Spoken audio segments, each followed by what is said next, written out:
नमस्कार दोस्तों, कैसे हैं आप सभी। उम्मीद करता हूँ काफ़ी अच्छी होंगी। दोस्तों, आज का जो टॉपिक रहेगा वो बेहद ही इम्पोर्टेंट है। आज के टॉपिक में हम बहुत ही इम्पोर्टेंट क्वेश्चन जोहर और साके को लेकर हम क्लियर करेंगे। हर एग्ज़ाम में दोस्तों यहाँ से क्वेश्चन हमें देखने को ज़रूर मिलता है। पहली बात दोस्तों ये कि ये जो टॉपिक का नाम है जोहर और साके, ये स्पेशली आपको किसी गाइड के अंदर मेंशन करके नहीं दिया होगा। चाहे आप कोई सी पब्लिकेशन की गाइड खरीद लेना, आपको नहीं मिलेगा। थ्योरी की क्लास के अंदर आपको मिल जाएगी चीज़ें। मैंने पहले थ्योरी दोस्तों आपको करवा रखी है। थ्योरी में सभी शाखों जोहर की हमने बात कर ली थी, है ना। लेकिन स्पेशली वहाँ से चीज़ें क्या, बच्चे पूरा अगर थ्योरी पढ़ते हैं तो पिछले वाला भूलते जाते हैं और आगे वाला याद होने होता जाता है, ऐसा कोई सिस्टम है। तो ऐसा मैंने क्या कि जहाँ से क्वेश्चन इंपॉर्टेंट बन सकते तो मैंने सभी से क्वेश्चन बाहर निकाल लिए, जोहर और साके की क्या क्या हुआ था। एक बार फिर से हम हिस्ट्री को रिवाइज कर लेंगे। कुछ थ्योरी भी हम डिस्कस करेंगे, साथ साथ बताता जाऊंगा आपको मैं, इंटरेस्टिंग आपको लगेगी। तो ये नहीं चीज़ें करवाई हुई है पहले से, लेकिन इन सभी को मैंने एक चीज़ में पिरो दिया आज, तो काफ़ी बेनिफिट हो जाएगा आपको, क्योंकि एक जगह ही जोहर और साके के क्वेश्चंस आपको मिल जाएंगे। तो बहुत अच्छी क्लास आज होने वाली है। कान आँख नाक सब खुले रखना है। क्वेश्चन तो है ही टॉप क्वालिटी के, साथ में जो मैं बोलूँगा उसे भी ध्यान में रखना है दोस्तों। तो चलिए शुरू करते हैं। लाइक शेयर और सब्सक्राइब अभी तक नहीं किया है तो कर लीजिएगा, और इंस्टाग्राम पे फॉलो कर लीजिएगा दोस्तों। यहाँ पर भी आपको कुछ अच्छी चीज़ देखने को मिलेंगी, और मेरा यही रहेगा कि हर संडे मैं इंस्टाग्राम पे लाइव आऊँगा और डायरेक्ट आपके क्वेश्चंस में लिया करूँगा। तो आप फॉलो कर सकते हैं। कल भी मैं लाइव आया था 5:30 बजे, और अगले संडे को कोशिश रहेगी लाइव आने की, तो मैं आपको टेलीग्राम पे बता दूंगा। तो यहाँ पर आप जाके फॉलो कर सकते हैं, इसका लिंक मिल जाएगा। और पीडीएफ दोस्तों आपको यहाँ मिलेगी मैथ एसके नायक चैनल के ऊपर, ये टेलीग्राम चैनल है। और यहीं पे दोस्तों आपको टेस्ट देखने को मिलेगा शनिवार और रविवार को, जो कि सोमवार और शुक्रवार तक जितना पढ़ाया जाता है उसका पूरे का टेस्ट हम लेते हैं शनिवार और रविवार को। बाकी आप ट्विटर पे भी फॉलो कर सकते हैं, फेसबुक पे भी जा सकते हैं। चलिए शुरू करते हैं। तो पहला प्रश्न क्या, कुछ चीज़ें हम बात कर लें। जब जोहर और साके की बात दोस्तों हो रही है तो जोहर क्या होता है, साका क्या होता है, इसके बारे में जानना जरूरी है ना। सीधा क्वेश्चन करने से कोई फायदा नहीं है, मैंने बता रखा है पहले क्या होते हैं, लेकिन एक बार फिर मैं कि जोहर क्या होता है और साका क्या होता है।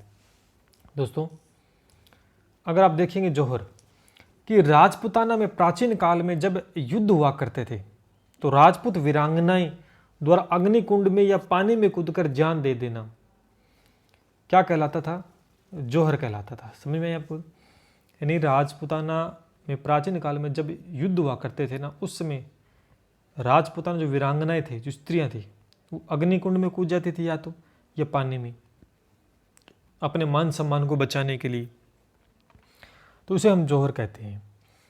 इसी प्रकार दोस्तों राजपूत वीर जो पुरुष होते थे, राजपूत वीर केसरिया रंग का वस्त्र पहनकर युद्ध भूमि ही वीर गति को प्राप्त हो जाना केसरिया कहलाता था। यानी राजपूत वीर जो केसरिया रंग वस्त्र पहनकर युद्ध भूमि में वीर गति को प्राप्त हो जाते उन्हें हम केसरिया दोस्तों कहते हैं। तो ये भी प्रश्न आपसे पूछ सकते हैं इस तरह के रिलेटेड को कि क्या कहते हैं, थ्योरी लिख के इसको जोहर कहते हैं, केसरिया कहते हैं। तो आपको ध्यान रखना है जोहर क्या होता है, केसरिया क्या होता है। आगे चलते हैं, साका क्या होता है वो देखते हैं। अच्छा, साका क्या होता है देखिए, जब जोहर और केसरिया दोनों साथ में होंगे, जब जोहर भी होगा और केसरिया भी होगा, यानी जोहर का मतलब वीरांगना अग्निकुंड में या पानी में कूद के जान दे देंगे, इधर युद्ध मैदान में वीरगति को प्राप्त पुरुष हो जाएगा, तो जोहर भी हो गया, वहाँ पर केसरिया भी हो गया। तो जब ये दोनों चीज़ हो जाती है तो उसे हम क्या कहते हैं दोस्तों, साका कहते हैं। तो ये ध्यान आपको रखना है। और अगला, जब जोहर और केसरिया में से कोई एक होता है, यानी या तो जोहर होगा या दोस्तों केसरिया हो, दोनों में से अगर एक हो गया ना तो उसे हम अर्धशाका कहते हैं। किसे कहते हैं, अर्धशाका कहते हैं। मतलब आधा हुआ, दोनों नहीं हुए, तो इसलिए अर्धशाका में कहते हैं। तो बात आई समझ में, ठीक है। चलिए आगे बढ़ते हैं। फिर पहला प्रश्न आपके सामने है दोस्तों, जैसलमेर के दूसरे साके का कारण क्या था। जैसलमेर के दूसरे साके का, इसका मतलब पहला साका भी हुआ था और दूसरा साका भी हुआ है, और तीसरा साका हुआ कि नहीं हुआ वो बताएंगे हम। तो पहला क्वेश्चन देख लेते हैं कि इसके बारे में डिस्कस पीछे कर चुके हैं। जैसलमेर के दूसरे साके का कारण क्या था? दोस्तों इसका जो उत्तर होगा ना वो होगा आपका 1 नंबर ऑप्शन, फिरोज शाह तुगलक का आक्रमण। दूसरा साका क्यों हुआ? क्योंकि आक्रमण किया था फिरोज शाह तुगलक ने, इसी वजह यही कारण था दूसरे साका का। ठीक है, अब जब जैसलमेर में साके की बात आ रही है तो जैसलमेर के साके के बारे में पढ़ लेते हैं कि पहला कब हुआ, दूसरा कब हुआ और तीसरा कब हुआ। तीसरा पूरा हुआ या आधा हुआ, इसके बारे में हम जानकारी देखते हैं। थोड़ा सा मैं इसको जूम कर लेता हूँ जिससे मैं आपको अच्छे समझा पाऊँ। जो बातें बता रहा हूँ ध्यान से सुनना। हम क्या पढ़ रहे हैं? जैसलमेर के साके के बारे में क्वेश्चन तो था दूसरे साके के बारे में कि दूसरे साके का कारण क्या था। मैंने बता दिया फिरोज शाह तुगलक का आक्रमण। अब दोस्तों जो पहला साका जैसलमेर में, दोस्तों पहला साका अलाउद्दीन खिलजी के आक्रमण के समय हुआ था। आपसे पहला पूछ लेना पहला साका वो किसके समय में हुआ था? ध्यान करना दोस्तों, जैसलमेर में पहला साका, सुन लेना जो बात कर रहा हूं नोट कर लेना। जैसलमेर में पहला साका अलाउद्दीन खिलजी के आक्रमण के समय हुआ था। जैसलमेर के शासक रावल मूलराज थे उस समय। जैसलमेर के शासक उस समय शासक कौन थे? रावल मूलराज व कुंवर रतन सिंह वीरगति को प्राप्त हुए थे एवं वीरांगनाओं ने क्या किया था उस समय? जौहर किया था। तो ये भी ध्यान करना है, वीरगति को उस समय कौन प्राप्त हुए? उस समय शासन कौन कर रहे थे? उस समय रावल मूलराज से। आपसे क्वेश्चन कैसे पूछेगा? ये भी पूछ सकता है कि भाई जैसलमेर का जब पहला साका हुआ तो उस समय जैसलमेर के शासन किसका था जैसलमेर के ऊपर? तो रावल मूलराज, ये थे उस समय राजा। और इनकी पत्नी रतन सिंह दोनों वीर गति को प्राप्त हो गए थे और उन्होंने वीरांगनाओं ने क्या किया? जौहर किया था। तो राजस्थान का पहला साका किसके समय में हुआ? ये प्रश्न आपसे पूछ सकते हैं। तो एके का मतलब दोस्तों होता है अलाउद्दीन खिलजी। पहला साका हो गया। अब हम दूसरे साके की बात करते हैं। दूसरा साका किसके समय में हुआ था? फिरोज शाह तुगलक के समय में हुआ था। अब दूसरा साका जब फिरोज शाह तुगलक के समय हुआ था, ध्यान करना, दूसरा कब हुआ था? फिरोज शाह तुगलक। ठीक है, इस समय दोस्तों रावल दूधा व त्रिलोक सिंह के नेतृत्व में राजपूत ने युद्ध लड़ा था। उस समय कौन था?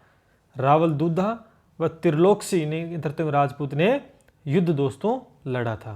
तो दूसरे ने पहला साका भी पूरा हुआ था और दूसरा साका भी दोस्तों पूरा हुआ था। फिर तीसरा साका आता है, लेकिन दोस्तों वो आधा हुआ था। कब हुआ? 1550 में हुआ था। कब है? 1550 में। ध्यान करना, नोट आउट कर लेना। 1550 में दोस्तों कंधार के अमीर अली पठान के आक्रमण के समय रावल लूणकरण व अन्य वीर योद्धाओं के साथ वीरगति को प्राप्त हो गए थे। यानी जैसलमेर के अंदर 2.5 साके हुए थे। जैसलमेर के अंदर दोस्तों 2.5 साके हुए थे। पहला साका अलाउद्दीन खिलजी के समय हुआ था क्योंकि उन्होंने आक्रमण किया था। उस समय शासक थे मूलराज। ठीक है, और पत्नी उनकी रतन सिंह, दोनों के दोनों वीरगति को प्राप्त हुए। महिलाओं ने जौहर कर लिया, तो पहला साका हो गया था। दूसरा साका फिरोज शाह तुगलक के समय हुआ था। उस समय रावल दूधा व त्रिलोक सिंह के नेतृत्व में राजपूतों ने युद्ध लड़ा। जैसलमेर में 3 साके नहीं हुए, 2.5 साके। तीसरा साका आधा हुआ था 1550 में। उसमें कंधार के अमीर अली पठान के आक्रमण कारण, उसमें आक्रमण किसने किया? कंधार के अमीर अली पठान के आक्रमण के समय उस समय शासक कौन था? राव लूणकरण व अन्य वीर योद्धा वीरगति को प्राप्त हुई। उसमें दोस्तों आधा हुआ था साका। तो जैसलमेर में 2.5 साके हुए थे। ठीक है, चलिए एक क्वेश्चन से मैंने कितनी सारी बातें आपको बता दी, शायद आपने अच्छे से सुन ली होगी और नोट भी कर ली होगी। आगे चलते हैं, अगला प्रश्न। अगला जो क्वेश्चन दोस्तों कि चित्तौड़ का प्रथम शाखा कब हुआ? चित्तौड़ का पहला शाखा, प्रथम शाखा कब हुआ? दोस्तों ये 1303 में हुआ था। कब हुआ? 1303 में। ठीक है, तो ये मेवाड़ के प्रमुख शाखों में दोस्तों आते हैं। जब चित्तौड़ की बात हो रही है, जब मेवाड़ के शाखे की बात हो रही, चित्तौड़ मेवाड़ में था, तो इनके बारे में थोड़ी चीज़ हम जान लेते हैं। सुनना, बड़ी गौर से काम की चीज़, पहले भी मैंने बता चुका हूँ मैं थ्योरी, फिर एक बार रिपीट कर रहा हूँ, आपके फायदा है। सुनिए दोस्तों, चित्तौड़ का प्रथम शाखा कब हुआ था? 1303 में, जो कि दिल्ली के सुल्तान अलाउद्दीन खिलजी के समय के आक्रमण के समय हुआ। उस समय दिल्ली का कौन था? अलाउद्दीन खिलजी। कौन था? अलाउद्दीन खिलजी। कैसे में हुआ। और उस समय यहाँ का शासक कौन था चित्तौड़ का दोस्तों? रावल रतन सिंह। रावल रतन सिंह था। पढ़ा है ना, मेवाड़े मैंने पढ़ाया था आपको। यानी जब प्रथम शाखा चित्तौड़ का हुआ 1303 में, उस समय चित्तौड़ का शासक कौन था? रावल रतन सिंह। और किसके समय हुआ? सामने कौन था विरोधी? सुल्तान अलाउद्दीन खिलजी।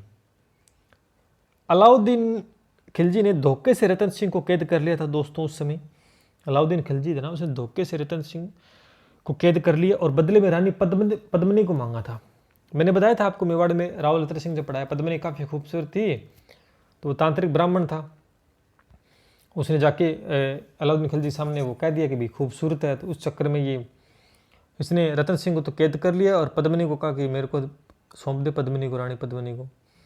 लेकिन राजपूत वीरों ने केसरिया बांध कर पहनकर वीरता पूर्वक लड़ते हुए वीरगति को प्राप्त हुई और रानी ने 1600 महिलाओं के साथ क्या कर लिया था? पद्मिनी ने जोहर व्रत धारण कर लिया था, जोहर कर लिया था। याद होगी चीज़ें मैंने पढ़ाई थी आपको। और उस समय खिलजी ने दुर्ग का नाम क्या रखा था? आपको मैंने पढ़ाया, तो अगर याद आ रहा आपको, खिरजाबाद। क्या रखा था? खिरजाबाद रखा था। तो पहले साके में ये बातें दोस्तों हुई थी। यानी चित्तौड़ का प्रथम साके में क्या बात कब हुआ था? ध्यान रखना है। एक तो 1303 में कौन था शासक? रावल रतन सिंह और पद्मिनी। रावल रतन सिंह वीरगति को प्राप्त हुए, पद्मिनी ने क्या कर लिया था? जोहर 16 महिलाओं के साथ कर लिया था। कौन था? अलाउद्दीन खिलजी उस समय, इसके आक्रमण के समय। ये तो पहले साके की बात हुई। अब चित्तौड़ का दूसरा साका सुनना, यहीं पर बता देते हैं आपको। दूसरा कब हुआ था दोस्तों चित्तौड़ में? दूसरा दोस्तों आपका 1534 में हुआ था। कब हुआ था? 1534 में चित्तौड़ का दूसरा साका हुआ था। और उस समय दोस्तों गुजरात का शासक था बहादुर शाह, उसके समय हुआ था। जब दूसरा साका दोस्तों चित्तौड़ में हुआ था, उस समय गुजरात के शासक बहादुर शाह ने आक्रमण किया था। और उस समय दोस्तों राजमाता कर्मावती ने जोहर व्रत धारण किया था। मैंने आपको पढ़ाया था उस समय। किसने? राजमाता कर्मावती ने। जो बोल रहा हूं वो नोट कर रहे हो ना आप अच्छे से? ठीक है, ठीक है। और इसी तरीके से दोस्तों 1567-68 में तीसरा साका मैंने बताया था 1567-68 के अंदर हुआ था चित्तौड़ का तीसरा साका। मुगल बादशाह अकबर के समय उदय सिंह का यहाँ का शासक था दोस्तों उस समय। और इसमें जयमल राठौड़ और फत्ता वीरगति को प्राप्त हुए थे तथा राजपूत वीरांगनाओं ने क्या किया था उस समय? जोहर व्रत धारण किए थे। यानी 3 साके दोस्तों चित्तौड़गढ़ के अंदर हुए थे। तो उम्मीद करता हूँ कि चीज़ें अच्छी लग रही होगी, तो लाइक कर दो भैया। अगर लाइक जितने बच्चे देख रहे हैं, जितने क्लास ले रहे हैं ना, वो सभी के सभी लाइक कर दो। पहले तो सब्सक्राइब कर दो, नहीं किया है तो। इससे बेहतरीन क्लास दोस्तों लेके आ रहा हूँ आप सभी के लिए मैं आने वाले समय में, तो ज्वाइन कर लो हमें। तो यानी मेवाड़ के साके 3 मैंने बता दिया आपको। 1303 में पहला, फिर 1534 में दूसरा, तीसरा 67-68 में होता चित्तौड़ का। तो सारी बातें आपके डाउट क्लियर हो चुके होंगे। चलिए आगे बढ़ते हैं इसी के साथ। अगला क्वेश्चन, अभी 2 क्वेश्चन में मैंने कितनी बातें आपके सामने रख दी है। जैसलमेर में कुल कितने साके हुए? थ्योरी मैंने पढ़ाई थी ना शुरुआत पहले क्वेश्चन में, तब आपको याद हो गएगा 2.5 साके। अब देखो याद करने की आवश्यकता नहीं है ना, मैंने थ्योरी आपको करवा दी। चलिए आगे बढ़ते हैं। राजस्थान का जल जोहर किस रानी के नेतृत्व में हुआ था? किस रानी के नेतृत्व में दोस्तों हुआ था? रंग देवी। किसके नेतृत्व में? रंग देवी। कहाँ हुआ था? किसी को पता है? रणथंभौर दुर्ग में जल जो एकमात्र दुर्ग रणथंभौर दुर्ग, जहाँ पर एकमात्र दुर्ग जहाँ पर जल जोहर हुआ था, याद होगा। चलिए, जो कि राजस्थान का पहला शाखा था। राजस्थान का पहला शाखा था दोस्तों, जो 1301 में हुआ था। 1301 में याद आ रहा है कुछ? 1301 में राजस्थान का पहला शाखा पूछ ले तो 1301 में हुआ था। उस समय दोस्तों हमीर देव के चौहान के समय दिल्ली सुल्तान अलाउद्दीन खिलजी ने आक्रमण किया था। ठीक है, क्यों? क्योंकि उसने विरोधी को शरण दे रखी थी, मूसा केबरू को। बताया था मैंने ये कहानी। चलिए आगे बढ़ते हैं। और ये मैंने बता ही दिया पांचवा। अभी मैंने क्वेश्चन, चलो आगे देखते हैं। अच्छा, चित्तौड़ का तीसरा साका किसके बलिदान के लिए जाना जाता है? अभी पढ़ा के गया हूँ मैं, जेमल फत्ता वीरगति को प्राप्त हुए थे। अभी थ्योरी करवाइए मेवाड़ का, पूरा मैंने डिटेल में बोला था ना, मैंने आपको ये अच्छे से सुनाई दिया होगा। तो जेमल फत्ता इसका आंसर आप टिक कर दोगे आराम से, ठीक है। चलिए अगला क्वेश्चन दोस्तों, कि गागरोन का प्रथम शाखा कब हुआ? यानी गागरोन का प्रथम शाखा कब हुआ? तो दोस्तों प्रथम शाखा जो हुआ था वो 1423 में हुआ था, पहला शाखा। और आपसे ये प्रश्न पूछ ले कि दूसरा कब हुआ? तो दूसरा दोस्तों, जो दूसरा शाखा हुआ था, दूसरा नोट कर लेना यहीं पे ही, जो दूसरा शाखा हुआ था वो 1444 में हुआ था। ध्यान करना, 1400, पहला तो 1423 में और दूसरा शाखा गागरोन का 1444 में, ठीक है। चलिए कुछ और बातें जानते हैं। जब दोस्तों पहला शाखा हुआ था, प्रथम शाखा हुआ था, तो उस समय दोस्तों मांडू के सुल्तान अलप खां गोरी ने आक्रमण किया था गागरोन पर। कौन थे? मांडू के सुल्तान अलप खां गोरी थे जिन्होंने आक्रमण किया।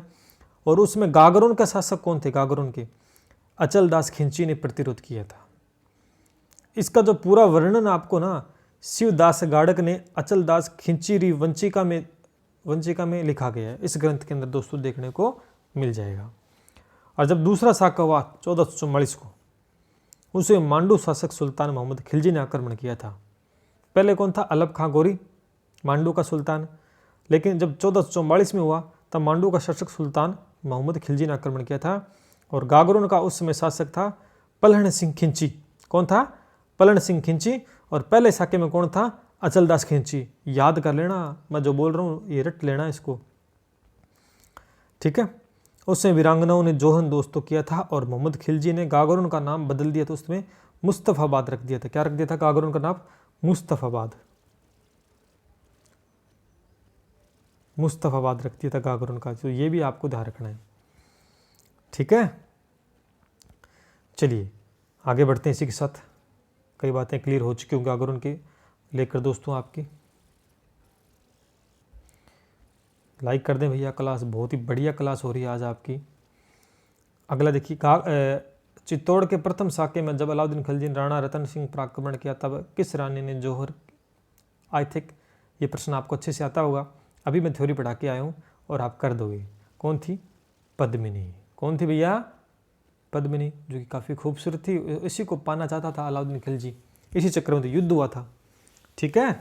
अभी मैंने पढ़ाया आपको, तो आगे बढ़ते हैं फिर।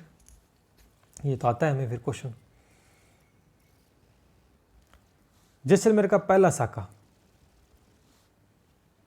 किस रानी के नेतृत्व में हुआ था दोस्तों? बहुत प्यारा क्वेश्चन है। रत्ना देवी के बारे में, रत्ना देवी के नेतृत्व में हुआ था। और जैसलमेर के शाखे के बारे में वर्णन 2.5 शाखे हुए थे, पहला दूसरा आधा हुआ था। उसके बारे में पूरी डिटेल से हमने शुरू के अंदर ये चर्चा कर ली थी। आप सभी ने क्लास शुरू से देखी तो आपको पता होगा। तो इसका उत्तर रत्ना देवी हो जाएगा, ठीक है।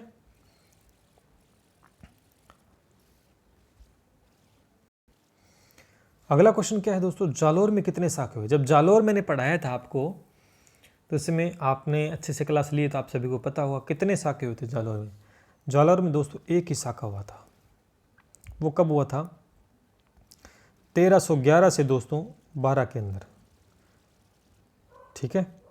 लगभग 1311 आपको ऑप्शन मिल जाए ना सिंगल है तो आप ये कर देना, अगर दो ये मिल जाए तो ये कर देना, ठीक है। क्या हुआ था दोस्तों उसमें? 1311 या 12 ईस्वी में अलाउद्दीन खिलजी ने जालोर पर आक्रमण कर दिया, जिसके प्रतिरोध में जालोर के शासक कौन था? कानड़देव था। वह उनके पुत्र वीरमदेव ने बड़ी बहादुरी के साथ क्या किया था? युद्ध किया और वीरगति को प्राप्त हुए थे। और राजपूत जो वीरांगनाएं थी ना, उन्होंने जौहर कर लिया। तो उस समय जालोर में सिर्फ एक ही शाखा हुआ था। और अलाउद्दीन ने क्या किया? दुर्ग को जीतकर नाम क्या रखा था दोस्तों? अगर आपको याद आ रहा है, जब मेवाड़ का मैंने इतिहास पढ़ा है तो जलालाबाद रखा था। क्या रखा था? जलालाबाद। तो चीज़ें दोस्तों वही हैं जो पीछे पढ़ा के आया हूँ मैं आपको, ये सारी की सारी, ठीक है। तो जालोर में एक ही शाखा हुआ था अलाउद्दीन खिलजी के समय में, ठीक है। चलिए आगे बढ़ते हैं।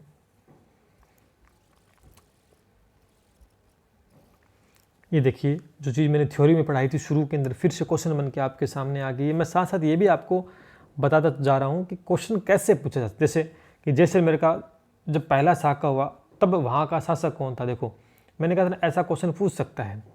कौन था दोस्तों, शुरू में थ्योरी मैंने पढ़ाई थी, सुनी होगी अच्छे से, तो आप इसका उत्तर दे पाएंगे। मूलराज। क्या होगा, पहले साके में कौन थे, मूलराज थे दोस्तों। ठीक है, जैसलमेर का जब पहला साका हुआ तो कौन थे, मूलराज। और पत्नी कौन थी उस समय उनकी, रतन सिंह जी। और अलाउद्दीन खिलजी ने उस समय आक्रमण किया था पहले साके में। ये भी बात आपको ध्यान है होनी चाहिए। चलिए आगे बढ़ते हैं, अच्छे से याद होगी। जालोर के साके का वर्णन किस ग्रंथ में दोस्तों देखने को मिलता है। बहुत ही प्यारा क्वेश्चन है और रिपीटेड क्वेश्चन है दोस्तों। कानड़देव प्रबंधन में, कानड़देव प्रबंधन में दोस्तों जानकारी देखने को मिलती है। रट लेना दोस्तों, जो आज की क्लास है चाहे इसे रटो चाहे समझो, यहाँ से प्रश्न उठकर जरूर आपके सामने एग्जाम में आएगा। बहुत बढ़िया क्लास आज की। ठीक है, वैसे तो डेली बढ़िया ही क्लास लेते हैं, आप सभी देखते हैं कितनी मेहनत मैं आपके लिए कर रहा हूँ। तो लाइक कर दें इस बात पे, शेयर कर दें, सब्सक्राइब नहीं किया तो कर लें। अच्छा, गागरोन में कुल कितने साके हुए, अभी मैंने पढ़ाया है, कौन उत्तर देगा इसका। गागरोन में कुल कितने साके हुए, कौन बताएगा भैया। 2 ही साके हुए, तभी बताया था मैंने कुछ देर पहले ही। कितने, 2। कब हुआ, पहला 1423 में हुआ था, याद आ रहा है कुछ, अभी पढ़ा है मैंने। दूसरा कब हुआ था, 1444 में। ठीक है, चलिए आगे बढ़ते हैं। देखो एक बार फिर क्वेश्चन बन के आ गया अच्छा सा, कि जैसलमेर में जब अर्ध साका हुआ उस समय शासक कौन था। तो उस समय त्रिलोकसी था। कौन था, ये था भैया उस समय जैसलमेर के अंदर जब करवाया था मैंने, अच्छे से याद हो गया होगा आपको। और उस समय फिरोज शाह तुगलक ने आक्रमण, फिरोज शाह तुगलक ने क्या किया था, हाँ एक मिनट, इसका उत्तर, अच्छा ये मैंने उल्टा बता दिया इसका आपको। जैसलमेर का उसमें शासक कौन था, तीसरे शासक में दोस्तों ये आपका राव लूणकर्ण था। कौन था, राव, सेकंड ऑप्शन आपका हो जाएगा। ठीक है, ये हो जाएगा लूणकर्ण। ठीक है, और ये जो त्रिलोकसी था ना, ये था दूसरे में। ये किस में था, दूसरे में था दोस्तों। जैसलमेर का साका, इसमें लूणकर्ण था दूसरे साके में, सॉरी अर्ध साके में था लूणकर्ण। ठीक है, चलिए आगे बढ़ते हैं। तो क्वेश्चन समझ में आ गए। जैसलमेर का जब अर्ध साका हुआ उसमें शासक कौन था, तो लूणकर्ण था। ठीक है, चलिए आगे बढ़ते हैं। दूसरे में था त्रिलोकसी और पहले में था मूलराज। हाँ अब ठीक है, पहले में मूलराज था। तो आगे बढ़ते हैं इसी के साथ अगला क्वेश्चन। चित्तौड़ का जब दूसरा साका हुआ तब किसने आक्रमण किया था, बताओ दोस्तों। इसका उत्तर आप ही देंगे। जब चित्तौड़ का जब दूसरा साका हुआ दोस्तों तब किसने आक्रमण किया था। तो मैंने अभी थ्योरी पढ़ाई है, जब मेवाड़ का पूरा हिस्ट्री मैंने पढ़ा दी शुरुआती, तो उसमें बहादुर शाह जफर था। बहादुर शाह जफर था। कब हुआ था दूसरा, 1534 में। बार बार आपको बता रहा हूँ, बार बार 1534 में। तो उम्मीद करता हूँ समझ में आ गई होगी अच्छे से। तो ये थी भी दोस्तों आज की क्लास आपकी। ठीक है, इतने ही क्वेश्चंस थे और इतने क्वेश्चन नहीं है दोस्तों, ये आगे PDF मैंने डाल दी यहाँ पर, तो आप इसे चेकआउट कर लेना। और टेलीग्राम पे मिल जाएगी आपको, टेलीग्राम का चैनल लिंक मिल गया यहाँ पर, या सर्च कर लेना मैथ एसके नायक नाम से। और भी कोई आपका डाउट रहता है, पर्सनल पूछना चाहते हैं किसी भी रिगार्डिंग, तो यहाँ जाकर DM कर दीजिएगा मुझे। समय मिलती है आपका रिप्लाई 24 घंटों के अंदर अंदर कर दिया जाएगा। ठीक है, तो कैसे लगी दोस्तों आज की क्लास, कमेंट करके ज़रूर बताना है। पूरी मेहनत आप सभी के लिए हम कर रहे हैं, तो आपको भी मेहनत करनी है कि डेली बेसिस पे क्लास ज्वाइन करनी है, पढ़ना है, नोट्स बनाने हैं और पढ़ना है, सिर्फ पढ़ना है। सिलेक्शन चाहिए तो PDF अवेलेबल करवा देंगे। मिलते हैं फिर नेक्स्ट क्लास में जल्द, तब तक के लिए जय हिंद जय भारत।